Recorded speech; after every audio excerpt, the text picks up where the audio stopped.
Racial equity has become a strategic priority for the city of Bloomington, and that work has really evolved over the last 5 years. And in this video, you will really hear from people who, unlike me, don't have racial equity as the core charge of their work, but they're finding ways to advance the work within their own sphere. Now, unfortunately, it's impossible for us to share information about everything that's happened within the organization, and there are many people who are doing that work. So this video really focuses on those who are doing things that the community may not be aware of, right? And so those everyday things that are happening in order to advance the work of racial equity. We've learned a lot over the course of the last 5 years. And one of the things that we have learned is that utilizing outside consultants or doing this work on a sporadic or an inconsistent time schedule is not going to serve the community well.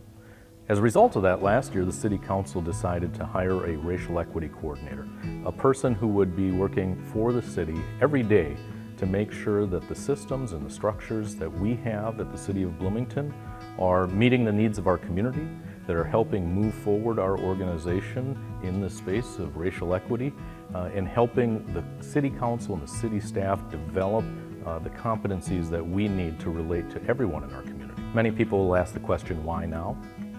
The imperative is not new. The imperative has been there for many years. Minnesota, despite being a leader in so many areas, has actually been a leader in so many areas for white people.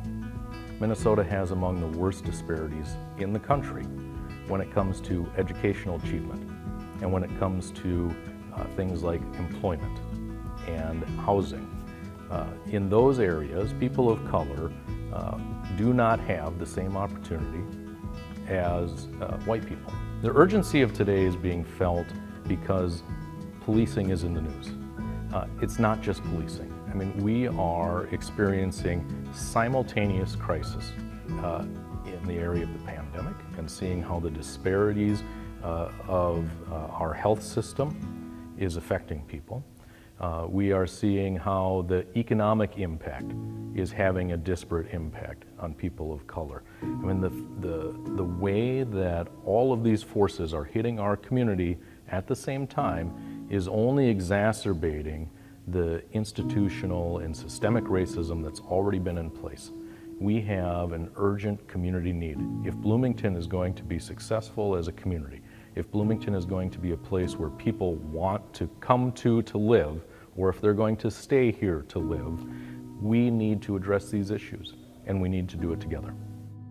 I would say for the last 4 to 5 years, the executive leadership team has made racial equity a focus of its work and the time we spend together thinking about things here at the city. That's involved going to training together, hearing different speakers. We've done some reading from books and discussion around those books to help us each expand our knowledge of the issues and share some of our different perspectives and experiences.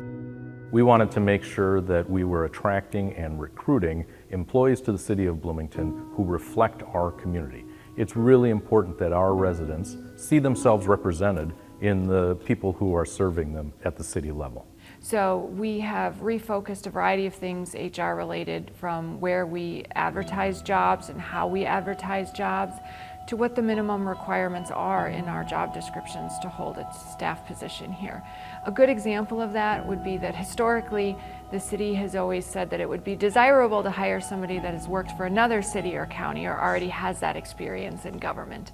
But when you look at the public sector workforce and how non-diverse it has historically been, if we're giving preference to people who have already had work experience in the public sector, we are not advancing our racial equity goals. We're just perpetuating the same demographic in the public workforce. So we've had to really ask ourselves, what are the specific skills and knowledge that we're looking for in people, and consider multiple ways that people might have achieved or acquired that skill or knowledge. Our Community Outreach and Engagement Division has been focusing on the BIPOC population because when we look at health statistics for COVID-19, our Black population, Indigenous populations, and other people of color are disproportionately impacted by the pandemic. And so our focus is making sure that those populations have access to timely information, access to resources and things to help alleviate some of those disparities that are emerging in the data. The governor had asked the public to make masks and bring them to their fire stations. So we distributed a bunch of those to long-term care facilities in the city. We also distributed some through churches, and we've also distributed some through other means to reach out to people who wouldn't ordinarily be able to have access to one. Especially during that period of time when we were kind of on lockdown and everybody was encouraged not to go out, and there's a fair segment of the population that doesn't have the ability to get online and order things, either because of economics or broadband access. We always think we have the answers and we know what the kids want, but we never ask them what they want. The great thing that Faith came up with this town hall is to empower young women and men of color to not only take leadership roles, but also to look themselves as relevant. We're trying to bring kids out of the shadows of not being comfortable to talk around their peers or talk around people in power, and give them an opportunity to basically voice what they've been feeling and not been saying. And so this is a way for us to basically empower our young youth in the city of Bloomington to be the kings and queens that they are. In the age of COVID-19, in the age of social unrest, we have to be innovative in the way in which we address programming and provide programming to folks that we're trying to serve. Doing things as business as usual is great for us and it's comfortable, but it's not innovative. It's important to the Water Resources team in the City of Bloomington that the residents and communities across Bloomington have an equitable ownership of the water quality, quantity, amenities, and ecology that exists within our city. Youth are a targeted group in this community because they are the future water stewards of the area, and they will probably have the biggest impact over the long term in water stewardship. They also have a particularly strong voice in how we can interact with the community and setting that up and building a foundation for the future. And so water in general is a really complicated world, not only in the science of it, but the infrastructure and the government of it. It's also important for us to target youth because we want to build a blueprint for them to get into the water world, and it exists so far behind the scenes in many occasions that having them on board now can show them a path to work in the water world and hopefully maybe work for the City of Bloomington and preserving our water resources for future generations. Regularly in the summer, Parks and Recreation offers a free lunch program through our Summer Adventure Playgrounds program. But even without this program, we want to be able to offer nourishment to our youth, specifically on the east side. At Smith Park, we believe that we'll be able to reach additional BIPOC community members with our free lunch program and hopefully get them involved in our Parks and Recreation programs at the same time. It's even more difficult for most people to understand having your kids go hungry because you can't hardly afford housing, and so it becomes very important that those kids get supported nutritionally, because that is such a huge factor in their lives and their development. 34% of all people that live in Bloomington are renters, so that's a pretty significant population that we're missing if we're only focusing on homeowners, whether that's intentional or unintentional. And among that 34% of all residents, you've got the African American population, for example. Among African Americans, all African Americans that live in Bloomington, nearly 90% of them rent.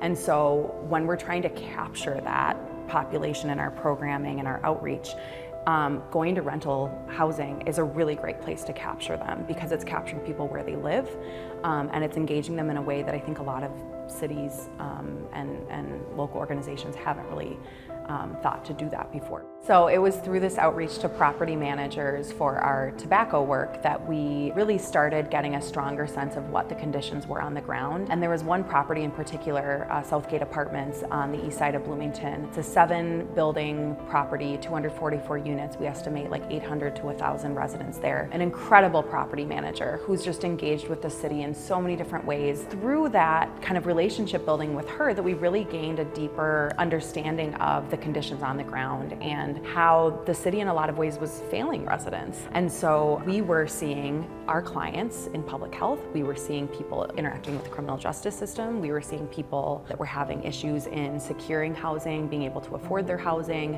and being able to get their needs met when it comes to making needed repairs in their rental housing, and being able to just have healthy housing. And all of those people were having all these different touch points with the city, and none of us were coordinating our work together.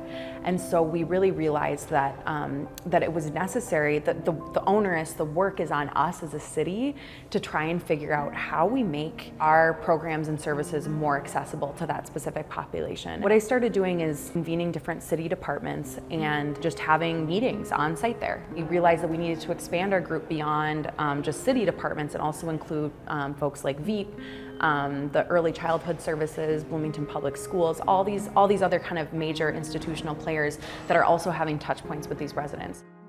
Research has shown that BIPOC and low-income community members experience the effects of climate change to a higher degree and are the first ones to experience these problems, often called frontline community members. So we know that it's really important that these community members have a voice at the table because they're the ones that are seeing these problems firsthand right away and have the perspective that will be able to help us be strategic and really address the issues that are facing us currently and in the future. I've also been working with CenterPoint Energy and Excel Energy on gathering conservation improvement program data specific to Bloomington. And for the first time, we're looking at this data by census tract. So we not only see how many program participants there are, but also where in Bloomington that participation is happening. And that can help us make program access more equitable if we see that there are gaps in participation. So it's also important to us that we're very intentional about working with artists of color and BIPOC artists that are representative of our community. And so we've really been very focused on making sure that we're sending information to the right organizations or people, making sure that it's an inclusive, very approachable and accessible application process, and in turn involving the community within these projects however we can, so that they see themselves represented throughout the process and so that they're involved and feel more ownership of those projects. Having children see themselves in the mentors or the teachers or the individuals that they're engaging with for meaningful experiences is really important because it helps them not only engage in the process and engage with the people, but it helps them see themselves in that future role. In the police department, we're very committed to continuing our work in racial equity. It starts with hiring. Hiring police officers in the police department is challenging. We also understand that the demographics in our community are changing. And so we are, for the past 3 years, using a Pathway to Policing program to help us become more diverse and match our community. This program has been underway for 3 years. It's been very successful, and we continue to do that, again, as an effort to try to match the demographics of our community. The second thing is our training. Every year our officers are required to complete implicit bias training, procedural justice training, and we are continue with that training and even make that training even better. Our officers are required to do that for their police officer's license, but we are double or triple what is required by the state of Minnesota for police officer training. The third thing is we are a partner of the Joint Community Police Partnership Program. This program is 5 or 6 cities in Hennepin County that have come together to help build better relations with our multicultural residents. It includes a community liaison. Her name is Caitlin Goki. She manages a MAC, which is a Multicultural Advisory Committee, and those committee members are members of our community from different ethnic groups, and we really rely heavily on them to help us develop policy, help us build relationships in the community, and do so many other things through this program. And we're continuously trying to improve that program. And I'll leave you with this. The police department is continuing to get even better in the future. We know there is more work to be done. Doing this work, it's not a plug and play kind of strategy that we have to implement. It's a surround sound approach to meeting people not only where they're at, but also creating lanes in which people can change their minds. So now you've heard from many people who are moving the needle and really working to advance racial equity work within their own sphere from where they sit. I'm so grateful to have the support of this team because this definitely is a team effort. Moving forward, we'll begin implementing our racial equity business plan in the city of Bloomington and then continue to reach out and engage the community so that we can hear from you. How do we advance the work and how do we become that city where people of all races are able to live and thrive?